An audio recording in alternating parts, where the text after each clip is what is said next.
영생은 곧 유일하신 참 하나님과 그가 보내신 자 예수 그리스도를 아는 것입니다.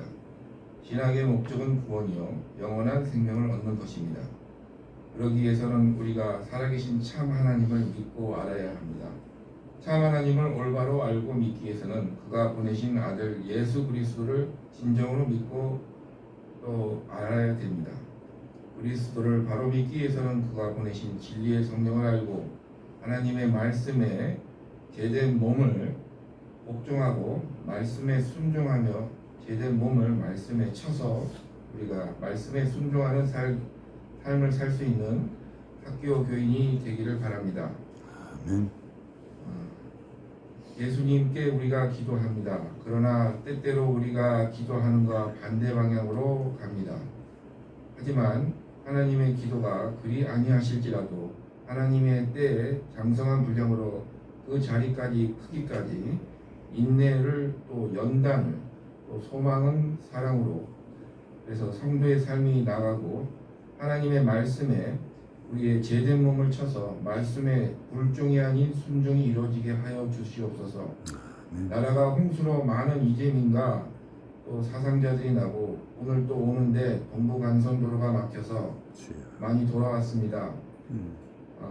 기다려주신 성도님들께 감사드리고 또 수재민 여러분의 마음의 위로와 평강을 주시고 분열과 갈등으로 싸우지 않고 화합을 할 수 있도록 도와주시옵소서.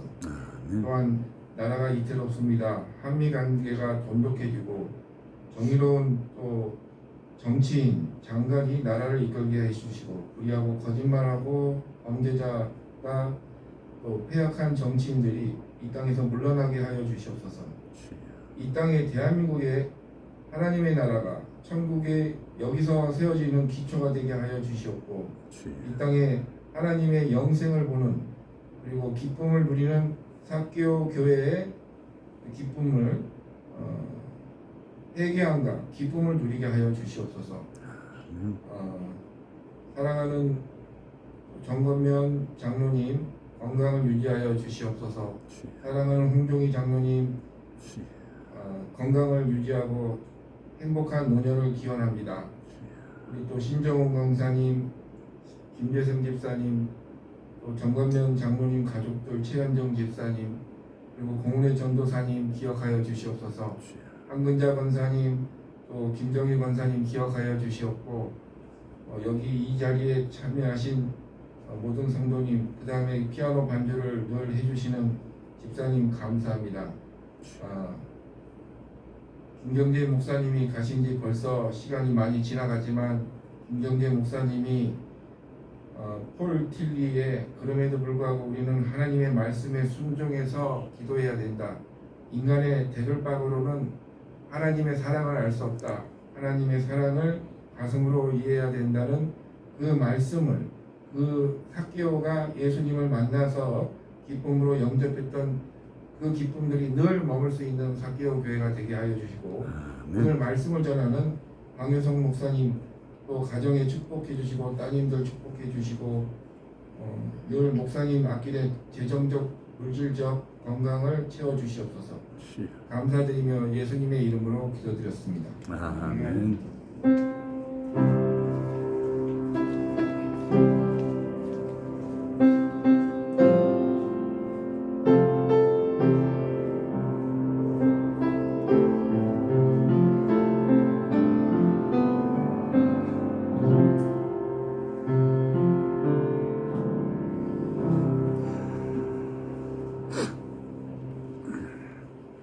오늘 봉독드릴 말씀은 요한복음 17장 1절에서 5절 말씀입니다.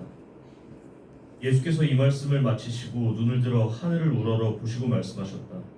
아버지, 때가 왔습니다. 아버지의 아들을 영광되게 하셔서 아들이 아버지께 영광을 돌리게 하여 주십시오. 아버지께서는 아들에게 모든 사람을 다스리는 권세를 주셨습니다. 그것은 아들로 하여금 아버지께서 그에게 주신 모든 사람에게 영생을 주게 하려는 것입니다. 영생은 오직 한 분이신 참 하나님을 알고 또 아버지께서 보내신 예수 그리스도를 아는 것입니다. 나는 아버지께서 내게 하라고 맡기신 일을 완성하여 땅에서 아버지께 영광을 돌렸습니다. 아버지, 창세전에 내가 아버지와 함께 누리던 그 영광으로 나를 아버지 앞에서 영광되게 하여 주십시오. 아멘. 이 말씀 따라 사는 동안 지치지 않게 하시고 이 말씀 따라 사는 동안 주님 나라 이루소서.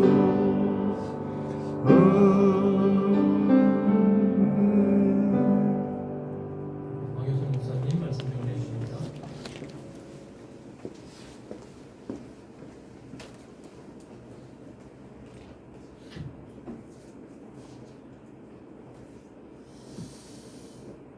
평안들 하셨어요? 네. 네. 보급 피해로 토사 유실이 되고 산사태가 나고 해서 인명 피해도 있습니다. 피해 이재민들께 하나님의 인도하심이 있기를 빕니다.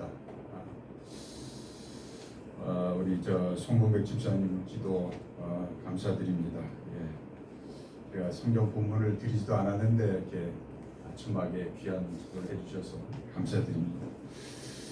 하나님 아버지의 은혜와 평강이 넘치시는 그래서 힘을 내시는 그런 여러분들 되시기를 빕니다. 예, 여러분들 잘 아시듯이 아브라함 메슬로우라는 그 학자가 있죠. 인간의 욕구 체계를 피라미드 형식으로 이렇게 세운 시간 관계상 그것을 다 설명드릴 수는 없고요. 인간이 기본적으로 이 생존의 욕구가 밑바탕에 맨 마지막에 바탕에 기초적으로 돼 있고 생리적인 기본적인 욕구죠. 그 다음에 이제 그 위에가 안전의 욕구라는 것이 있고 그래서 자기가 세이프티를 좀 안전성을 살면서 육체적으로나 뭐 정신적으로 느끼고자 하는 욕구가 있다고 하죠. 그리고 그 위에는 이제 애정과 소속감의 욕구, 서로 사랑을 주고받는 그런 어떤 단체나 가족 공동체에 소속할 수 있는 그 소속감의 욕구가 있다고 하고요. 그리고 이제 그게 어느 정도 되면 그 위에 이제 자기가 사람들한테 존중받고 자기의 존재로서의 가치감과 효능감과 그런 것을 인정받고자 하는 그 인정의 욕구가 그 위에 자리하고 있고 그 위에는 이제 자기 실현의 욕구라고 해서 자기 스스로가 자기도 초월하면서 좀 더 높은 성장과 성숙을 기대하는 그런 욕구가 있다고 그렇게 이제 학문적인 체계를 잡았습니다.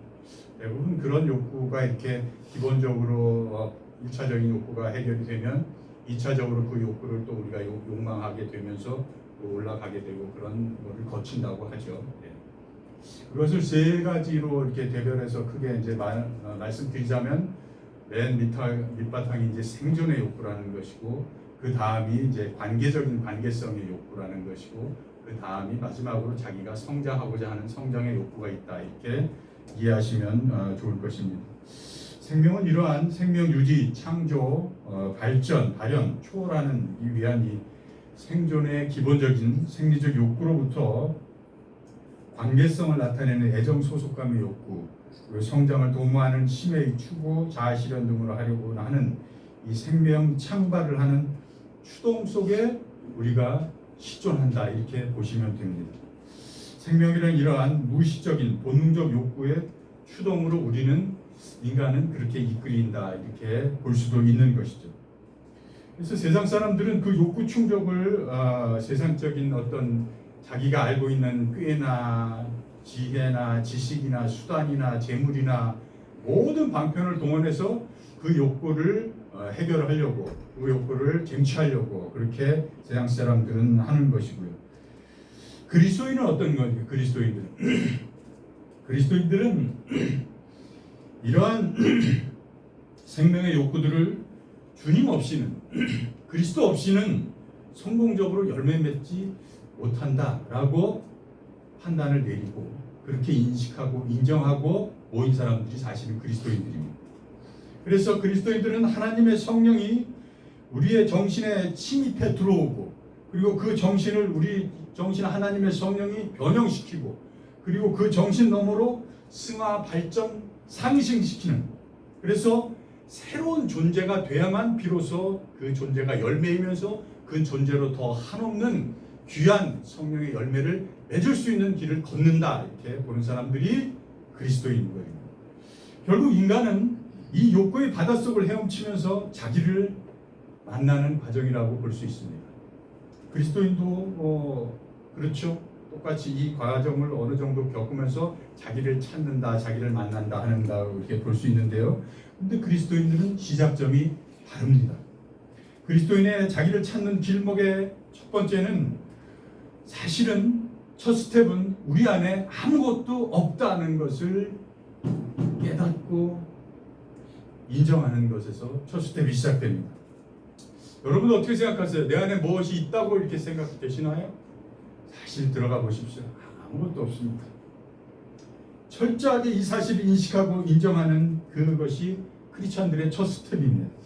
인간에게 굳이 우리에게 굳이 있다고 한다면 뭔가라도 있다고 한다면 그것은 정말 아침 안개와도 같은 100년 남짓한 그 수명이 있을 것이고 그리고 천부적으로 받은 기질이 있을 것입니다.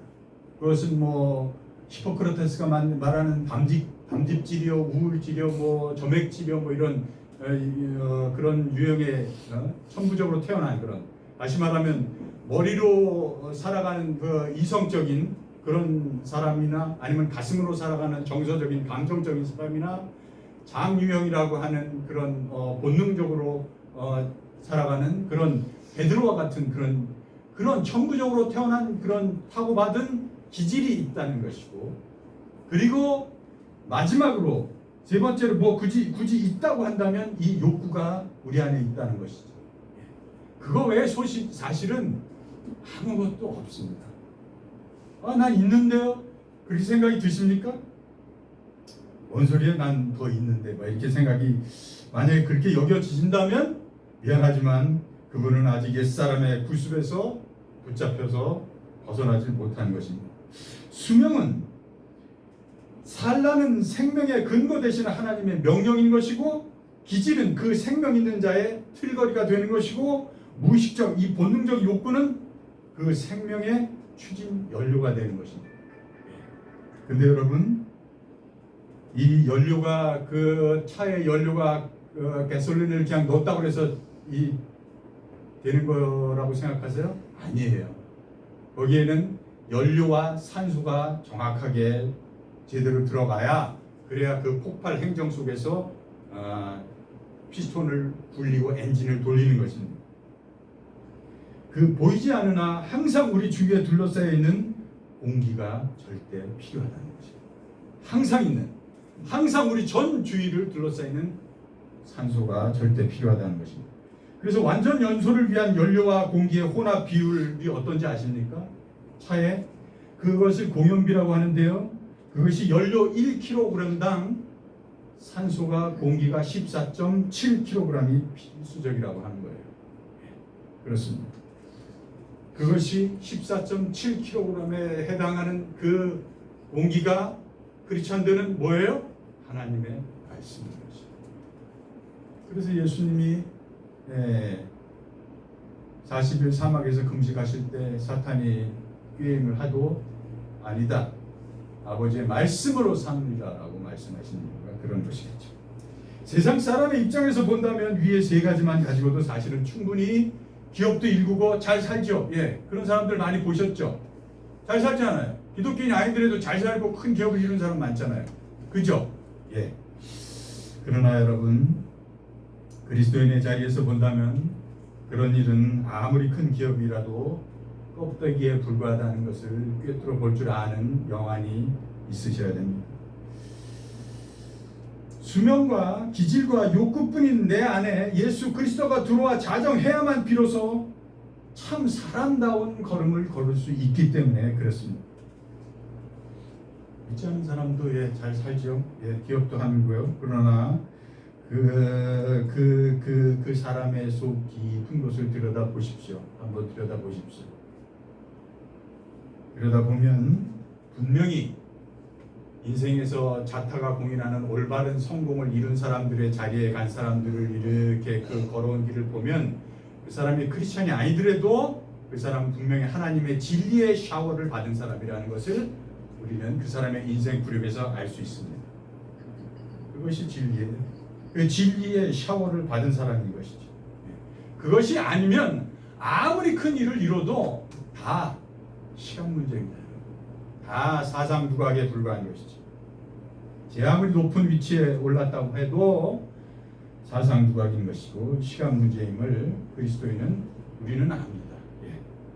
이 진리의 엄중함을 믿지 않고 가벼이 여기기에 사실은 삶이 꼬이는 것입니다. 되는 일이 없는 듯하고 막 욕구 불만에 막 쌓이고 화가 나고 짜증만 가득하고 뭐 때로는 유혹에 약해지고 이런 것이에요. 이게 그런 것입니다. 삶의 생명의 기쁨을 모르고 참된 평안을 맛을 보지를 못하기 때문에 그렇게 계속 악화로 굴러가는 것이죠. 자기도 모르게 인생이 꼬여버리고 생각도 꼬이고 마음도 왜곡되고 뒤틀려 있어요. 왜 굉장히 부정적이에요, 이런 사람들. 그 매사가 부정적으로 변해버린 자신은 본인만 몰라요. 본인만. 몸은 알아요. 몸은 알아요. 하나님의 말씀으로 이 사람이 온전히 자기가 유지가 되는 사람인지, 말씀은 완전히 겉으로만 믿는다고 하고 다니는 사람인지 몸은 압니다. 예, 그렇습니다.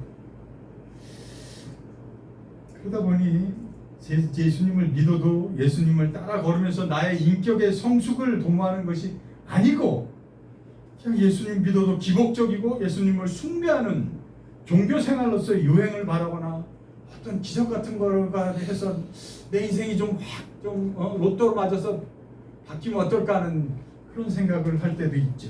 예. 그런 것을 꿈꾸면서 귀한 인생을 허비합니다.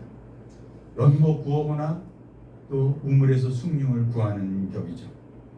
그렇게 복을 내놓으라고 합니다. 이러다 보니 그리스도인으로서의 영광이 성숙과 성화와 영화의 길이 아닌 세상으로부터 손가락질 당하는 지경의 크리스찬들이 기독교가 놓이게 되는 것입니다. 우리 그리스도인들이 확실히 잡고 가야 할 것이 있습니다. 그리스도인으로서 이 길을 걷는 사람들이 확실히 잡고 가야 될 것이 있어요. 확실히. 그것이 뭔지 아십니까? 그것이 예수님의 사멸성이요 유한성입니다. 그것을 확실히 잡고 가셔야 됩니다. 그리스도는 무한이요 태초에 하나님과 함께 계셨지만 예수님은 2000년 전에 소녀 마리아에게 세상적으로 보면은 어떤 피치 못할 불가항력적으로 그런 사정으로 하나님의 생명이 그녀의 뱃속에 잉태되었던 것입니다. 그녀는 생명이 곧 하나님임을 믿었기에 그 생명을 하나님께서 책임적으로 양육하라고 신탁을 하셨다고 믿었습니다. 그녀는 그렇게 받아 10달을 품었고 그렇게 생명을 지켰으며 그렇게 생명을 양육하고 마침내 그 생명을 그리스도가 되기까지 옥진하게 지극히 신실한 하나님의 여종으로서 한 생명의 애미요 생명 창발과 초월을 향한 참지 조력자로서 진리의 현명한 여인이 그 역할을 다했던 것입니다. 이것을 잊으시면 안 됩니다. 예수를 그리스도로 숭배하는 것으로 그것으로 종교 생활을 하면 안 됩니다. 따라서 예수님도 한 인간으로서 그도 죽을 수밖에 없는 사멸성과 유한성 하에서 실존했으며 그렇기에 늘 비존재의 위협과 불안과 모호성의 도전과 소외를 겪었으며 자기 수명의 시공간적인 한계성을 지녔기에 정해진 장소의 부재를 경험할 수밖에 없었습니다. 육체적, 정신적, 사회, 관계적인 불안정성을 인한 결핍 환경에 예수님도 종속되어 사셨습니다. 그도 그렇게 생명의 결핍 때문에 힘들어 하셨습니다. 힘들어 하신 거 아닙니다. 마태복음 8장 18절에 한 서기관이 예수님께 주님이여 어디로 가시든지 제가 따르겠습니다 하니까 뭐라고 그러세요? 예수님이 여우도 굴이 있고 새도 거처가 있는데 인자는 머리 둘 곳이 없다라고 말씀하시잖아요. 예, 예수님도 그렇게 유한성 속에 생존의 어려움 속에 존재하셨던 것입니다. 그뿐이에요. 예수님도 관계적인 결핍, 소속감의 결핍에도 크게 노출되어 지내셨습니다. 자기 민족 유대 종교 지도자들, 서기관들, 율법학자들, 바리새인들에게는 모두 다 예수님을 배척하는 그런 관계성의 결핍 속에 사셨던 것이 예수님이죠. 이렇듯 예수님도 사물, 사건, 사람들과의 관계 속에서 불확실성과 오류의 위험성과 부조리와 신의 한계성과 삶 자체의 모호성 속에서 종속되어서 실존하셨던 것입니다. 부인할 수 있으세요? 이런 예수님을 숭배만 하고 말 것입니까? 아니에요. 그럼에도 불구하고 예수님은 오늘 본문 바로 앞장 말미에서 13장 40은 이 오늘 17장 본문은 예수님의 기도로 다 이루어져 있는데요. 앞장의 13장과 16장까지는 예수님의 고별 설교에 해당합니다. 이 긴 고별 설교의 마지막을 향해 가면서 예수님은 자신을 이렇게 천명하십니다. 16장 28절에 내가 아버지께로서 나와서 세상에 왔고 다시 세상을 떠나서 아버지께로 가노라라. 예, 이것이 삶의 역경과 모성 속에 종속되어 살아도 결코 그것들에 잠식당하지 않고 그리스도로서 살 수 있었던 예수님의 자기 정체성입니다. 내가 아버지께로부터 와서 세상에 왔고 세상으로부터 이제 아버지께로 다시 돌아간다. 여러분들 예수님 따르시죠? 예수 따름이들이시죠, 여러분들? 우리의 정체성이 이겁니다, 여러분. 그러시고는 고별 설교 마지막을 이런 말씀으로 끝맺습니다. 32절에 너희가 나를 혼자 둘 때가 오나니 벌써 왔도다. 보라 너희가 제각각 흩어지리라. 그러나 내가 혼자 있는 것이 아니라 아버지께서 나와 함께 계시느니라. 무슨 말씀이에요? 그러니 너희도 굳세어라. 좌절하지 말라. 주눅들지 말라. 기죽지 말라는 거예요. 외로워하지 말라는 거예요. 세상은 힘들지만 거기에 기죽지 말라는 거예요. 예수님의 자기 확언이면서 제자들을 위한 말씀이기도 한 것입니다. 그러면서 맨 마지막 절에 이렇게 말씀하십니다. 이것을 너희에게 이름은 너희로 내 안에서 평안을 누리게 하려 함이라. 그리고는 이렇게 말씀하시죠. 세상에서는 너희가 환난을 당하나 담대하라. 내가 세상을 이겼느니라라고 말씀하십니다. 세상은 환난을 당합니다, 여러분. 안 당하십니까? 그리스도인으로 산다는 것은 환난을 당하는 일입니다, 여러분. 여러분들이 환난을 겪지 않는다? 다시 돌아봐야 합니다. 내가 정말 그리스도인으로 서고 있는가, 걷고 있는가 말씀입니다. 환난을 당합니다, 여러분. 그러나 담대하라. 예수 그리스도께서 내가 세상을 이겼노라라고 말씀하시는 것입니다. 예수님이 이미 죽음 사망 권세로부터 승리 선언을 제자들에게 우리에게 하고 계신 것입니다. 이 말씀을 예수님이 전지전능의 절대적 초월적 능력을 지니고 있기 때문에 이 말씀이 가능했다고 보십니까? 그렇게 보세요? 그렇게 여기신다면 여러분은 예수님을 숭배의 대상으로 여기고 있는 것입니다. 그와 동시에 여러분 내면에서는 참 사람으로서 마땅히 우리가 그리스도를 따름으로서 갖춰야 할 인간으로서의 책임성, 참된 인간의 도리, 그리고 우리가 발현해야 될 잠재 가능성, 그리고 공감 능력, 사랑의 능력, 정의의 능력 등을 그것들로부터 멀어지는 것입니다. 그것들로부터 등을 돌려버리는 꼴이 되고 마는 것입니다. 그렇게 예수를 따르면 안 됩니다. 왜냐하면 우리 예수 따르미들은 이런 참 사람의 덕목을 함양하고 실현해내야 하는 그런 자리가 크리스찬의 자리이기 때문에 그렇습니다, 여러분. 전지전능이나 무소부재에 대한 능력은 아버지가 가지고 계신 하나님의 속성이고요. 오직 예수님은 태초의 말씀을 온전히 화육하고 하나님 아버지의 전지전능을 절대적 확실성과 절대적 초월성의 능력으로 굳게 믿고 그 안에서 하나가 되셨기에 하나님과 일체가 되셨기에 그렇게 이 말씀이 가능한 거예요. 그렇게 이 말씀이 가능한 거예요. 그 결과 그에게서 나타난 새로운 존재, 즉 사도 바울이 고린도전서 15장 48절의 고백처럼 단지 첫사람 아담처럼 그저 living being, 그저 그냥 산영 살아있는 존재, 그게 아니고 그렇게 살아있는 존재로 그냥 하루하루를 머무는 그런 존재가 아니고 마지막 아담인 새로운 존재, a life-giving being이라는 살려주는 영, 즉 모든 만물을 살려주는 그가 그리스도가 되셨기 때문입니다. 그가 그리스도이기 때문에 그렇습니다. 예수님은 끊임없이 아버지 안에 거하면서 실존적 소외의 곤궁성과 비진리의 상태를 정복하는 걸음을 떼셨기 때문에 이런 승리의 말씀이 가능한 것이에요, 여러분. 그 말은 다시 말해서 예수님이 태초의 말씀 안에, 아버지 안에, 아버지의 사랑 안에 옹팡 폭삭 들어가 잠기셨기 때문에 가능한 것입니다. 우리 그리스도인의 목적점도 우리 손집사님 기도해 주신 것처럼 사실 이 지점입니다. 예수 그리스도의 사랑 안에 옹팡 폭삭 속아 그 속에 들어가서 사는 것 말입니다. 예. 정말 사랑이 모든 것을 이기는 겁니까?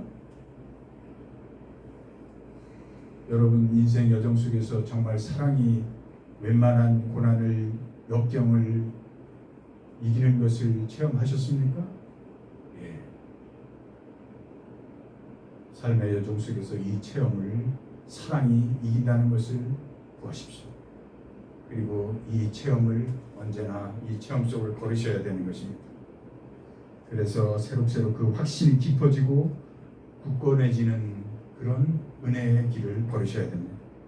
사도 바울도 여러분 그의 순례 여정 끝에 엄청난 그리스도의 승리의 고백을 하고 있지 않습니까? 로마서 8장 38절에 그가 이렇게 고백하잖아요.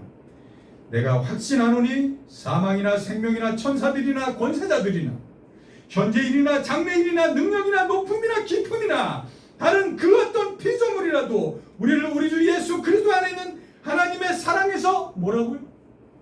끊을 수가 없다라고, 끊을 수가 없다. 사도 바울의 그 어려운 여정의 고난의 순례 여정길, 신앙의 그 순례길에서조차 사도 바울이 이런 것을 얻어낸 것입니다. 예, 하나님 주 예수 그리스도의 하나님의 사랑 안에서 우리를 사망이나 죽음이나 그 어떤 고난까지도 끊을 수가 없다는 거예요. 끊을 수가 없다. 이 모든 일에 우리를 사랑하시는 이로 말미암아 우리가 넉넉히 이기느니라라고 그렇게 넉넉하게 고백하고 있는 것입니다. 이제 예수님의 우주적 영적 전장터를 향하여 나가기 위해 하나님 아버지께 예수님은 독대를 청하고 계십니다. 오늘 이 17장 본문의 이 기도는 무엇보다도 아버지 앞에 조용히 무릎 꿇어 마주함을 통해서 하나님 아버지를 마주하고 진정한 참 자기 자신을 만나고 자신을 찾고 자신을 하명하는 시간인 것입니다. 오늘 본문 17장은 예수님의 기도로 온전히 이루어져 있는데 시점상 공간 부분과 시간대를 비교해 보자면 겟세마네 기도를 가름하고 있다고 보시면 됩니다. 마테마가 누가복음에는 겟세마네 기도가 나오고 그리고 예수님이 바로 잡히시죠. 오늘 요한복음에서는 이 기도가 나오고 바로 예수님이 잡히시는 것입니다. 예수님이 바로 잡히시기 직전에 오늘 하시는 기도인 것이죠. 겟세마네 기도에서는 이 공간복음에서의 기도와 약간 좀 다르죠. 거기에는 십자가의 순환을 맞이하는 예수님의 인간적인 고통과 고뇌에 초점을 맞추고 있어서 땀방울이 핏방울이 되도록 땅에 떨어졌다고 한다면 오늘 본문의 기도는 이미 승리를 확신하며 당당히 자신의 순명을 하나님 아버지의 뜻에 전적으로 자신의 운명을 순명하며 자기와 제자들을 준비시키는 자율도 아니고 타율도 아닌 오직 신율로 하나님 아버지와 교통하는 자발적 순명의 자세를 우리는 볼 수 있습니다. 아버지여, 때가 이르렀사오니 아들을 영화롭게 하사 아들로 아버지를 영화롭게 하옵소서. 여기에서 때란 예수님의 첫 이적인 맹물이 변하여 포도주가 된 때로부터 우리의 영원한 속량을 위하여 십자가에 달리신 순환의 때까지를 말하는 것입니다. 이 때는 종말론적인 신앙관을 품으신 예수님의 영화의 때가 되면서 곧 그를 보내신 아버지 하나님의 영화의 때인 것이죠. 우리가 굳센 믿음과 용기로 준비하고 맞아야 될 때가 이 때인 것입니다. 세상의 모든 소외와 곤궁과 모성과 부조리와 불안과 사망과 죽임의 무력 세력까지도 그 어떤 난관과 역경까지도 아버지가 자녀를 먼저 영화롭게 하사 그 자녀로 하여금 다시 아버지를 영화롭게 하는 이 기이하고도 이치에 맞지 않고 비합리적이고 일방적인 베푸심과 일방적인 구원하심과 이 일방적인 사랑을 이끌을 수 없는 은혜의 고리를 예수님 오늘 확신에 찬 마음으로 이미 받을 줄 알고 아버지께 간구와 기도를 올리고 있는 것입니다. 왜요? 왜 그래야 될까요? 이미 받은 줄 알고 그냥 살면 되지 왜 그래야 돼요? 왜 그래야 합니까?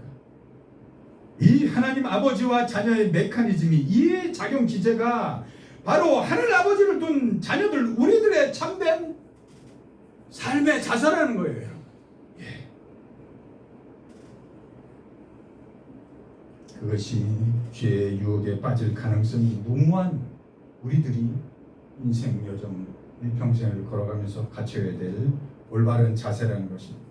이런 작용 원리로 아버지와 관계 맺어 걸어가는 걸음걸음이 곧 우리의 성화 영화의 길이요 하나님 아버지의 영광이 되기 때문에 그렇습니다. 웨스트민스터 소유리 문답 잘 아시죠? 제1문엔 사람의 제일 되는 목적이 무엇입니까? 라고 묻잖아요. 그 답은 이렇잖아요. 하나님을 영원하게 하는 것과 영원토록 당신을 즐거워하는 것이다. 예. 하나님을 영원하게 한다는 것은 만물이 주의 뜻대로 애초에 지으신 대로 그렇게 존재케 한다는 것입니다.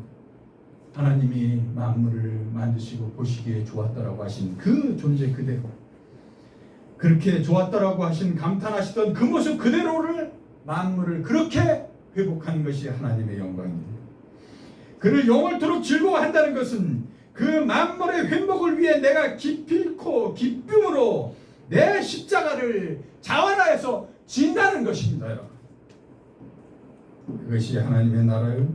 그것이 말 그대로 하나님 아버지 안에 영생한다는 의미입니다. 아버지께서 아들에게 주신 모든 자에게 영생을 주시려고 만민을 다스리는 권세를 아들에게 주셨느니라.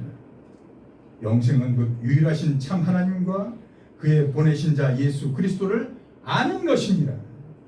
영생이란 창조된 유한한 것의 내적 목표인 텔로스이며 이 유한한 것을 영원 자체로 계속 상승, 발전, 승화시켜가면서 이 영혼 안에 부단히 실존하려는 부단히 넘어지지 않고 서 있으려는 그런 몸짓이며 동시에 이 생명의 몸짓을 이 생명의 몸짓 나의 몸짓을 생명의 존재 집안이신 하나님 아버지께서 그 바둥거림을 어여삐 보시는 눈빛입니다.